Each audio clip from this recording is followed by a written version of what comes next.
Gawa na naman sila kasi maulan.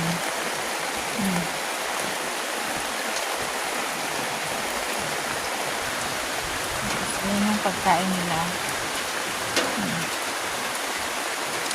Sana maluto. Lakas na ulan.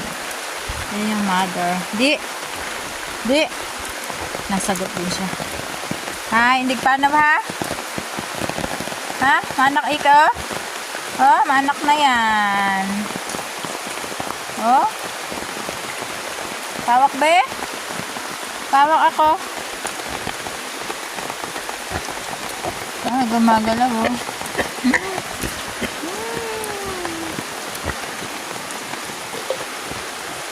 Be? Pawak be?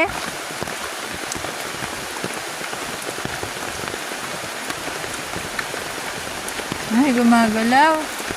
Malapit ka na mga anak, hay. Naulan pa naman.